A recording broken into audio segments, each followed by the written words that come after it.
Bonjour à tous, je m'appelle Chloé, je suis la directrice locale des programmes d'enfants d'Asie aux Philippines depuis 2 ans. Ici on s'appelle Children of Asia, qui est la traduction en anglais d'enfants d'Asie en français. Donc les enfants auprès desquels on intervient sont des enfants qui vivent avec leur famille, la plupart dans les bidonvilles de la ville de Cebu où on est basé et où la plupart de nos programmes sont mis en œuvre. Donc la population qu'on cible qui bénéficie de notre soutien est une population pauvre. Ils ont du mal déjà à assurer les dépenses quotidiennes pour les repas de toute la famille, l'électricité, l'eau, etc. Et donc les frais inhérents à l'école, c'est-à-dire acheter un uniforme, des chaussures, des affaires d'école, etc., et ben, ce sont souvent les dépenses qui passent à la trappe et les enfants vont pas à l'école. Alors la plupart des parents des enfants qu'on soutient ont des emplois journaliers avec des revenus assez incertains. Des 2 exemples typiques, pour le papa ce serait conducteur de tricycle, c'est des petits vélos avec des sièges à côté comme des pousse-pousse que vous avez sûrement vu en Asie. Et les mamans souvent elles vendent de la nourriture qu'elles confectionnent le matin toute la journée dans la rue. Donc la plupart du temps les revenus qu'assurent ces emplois, au-delà du fait qu'ils sont incertains, sont aussi très minimes. Donc ça veut dire que ça suffit à peine pour nourrir toute la famille et payer les charges éventuelles. Donc vous l'aurez compris, les familles auxquelles on s'adresse sont des familles qui sont très très pauvres. Et le but d'Enfants d'Asie, c'est de les aider à sortir de cette pauvreté. Donc le pari qu'on fait, c'est de faire ça par l'éducation.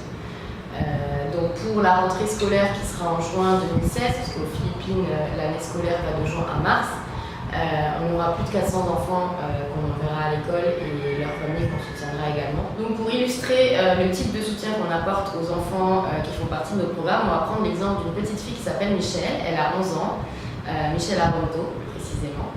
Elle est parrainée par Enfants d'Asie depuis 2010 et depuis janvier 2016, donc très récemment, elle a une marraine qu'on remercie au passage. Donc Michelle, elle habite avec sa maman, sa grand-mère, ses 4 petits frères, sa grande sœur, son mari et leur bébé de 6 mois. Un de ses petits frères qui s'appelle James, il a 6 ans, il est malade, il est atteint de méningite chronique. Donc en plus des conditions de vie que je vous décrivais tout à l'heure, ça veut dire un enfant malade à la maison, qu'on a du mal à soutenir, dont il faut s'occuper, etc. Donc Michelle, à la rentrée de juin, elle va entrer en 5e.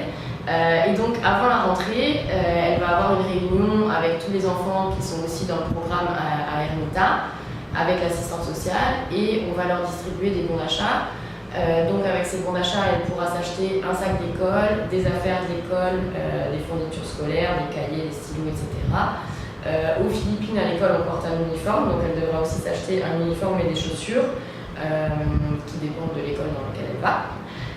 On donne des bons d'achat pour éviter de donner trop d'argent liquide aux familles, parce que là, c'est pas le cas de Michel, mais on a quand même pas mal de parents qui sont soit toxicomanes, soit dépendants des jeux d'argent, et donc voilà, quand ils ont de l'argent liquide en main, la tentation est toujours assez forte, et évidemment notre but c'est de s'assurer que cet argent est bien aux enfants, donc de donner des bons d'achat nominatif à chaque enfant, ça permet de s'assurer qu'ils utilisent bien l'argent pour qu'ils aillent à l'école et pas pour autre chose. Michelle, elle n'a pas des super bonnes notes à l'école, du coup elle bénéficie du soutien scolaire. Donc toutes les semaines, un soir après l'école, pendant 2 heures, elle a une session de soutien scolaire avec un tuteur professionnel et 2 ou 3 autres enfants qui sont du même niveau scolaire qu'elle. Donc là, ça lui permet déjà de faire ses devoirs avec de la lumière, sans trop de bruit, dans un environnement un peu approprié, et aussi d'avoir quelqu'un qui peut l'aider pour les matières dans lesquelles elle a des difficultés. Souvent, c'est l'anglais et les mathématiques. Alors, au-delà de ça, pour aider la famille de Michel, on leur donne aussi tous les mois 5 kilos de riz. Quand elle sera à l'université, elle en aura 6. Donc chaque mois, les assistants sociaux organisent des réunions, une avec les parents, une avec les enfants, à l'occasion desquelles, évidemment s'ils sont présents, on leur donne riz. On a fait un petit sondage l'année dernière auprès de plus de 300 familles, et ça dépend de la taille de la famille, mais grosso modo ça fait 3 jours de riz pour une famille de 10 personnes, en sachant qu'ils mangent du riz matin, midi et soir, donc ça fait 3 repas par jour. Comme Michel a une marraine depuis le mois de janvier, à partir de la rentrée, en plus de ça, elle va recevoir aussi des bons d'achat tous les mois dans 2 magasins de son choix parmi nos magasins partenaires. Donc la plupart du temps, les enfants choisissent un bon d'achat dans un supermarché pour pouvoir faire des courses et acheter de la nourriture, et un autre soit pour acheter des affaires d'école en plus, ou des vêtements, du shampoing, des choses comme ça dont ils ont besoin pour leur vie de tous les jours.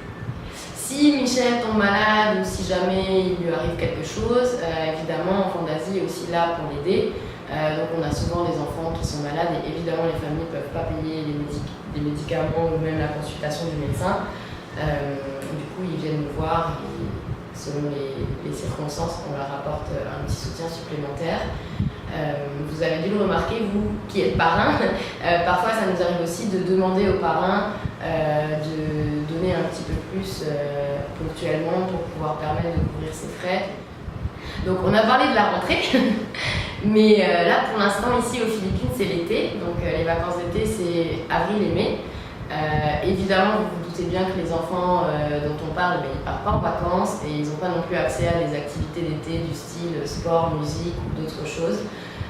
Donc Enfants d'Asie leur propose des activités pendant l'été pour être sûr qu'ils puissent profiter du fait d'être des enfants et de jouer dans des conditions un peu propres et salubres. Donc il y a deux types d'activités d'été qu'on propose. Le premier c'est une colonie de vacances, un camp d'été pendant une semaine au bord de la mer avec des chutes d'eau également pas très loin. On organise ça en partenariat avec un collectif d'associations de la ville de Cebu, duquel on fait partie, et les enfants partent pendant une semaine. Cette année on en a 60 qui vont y aller.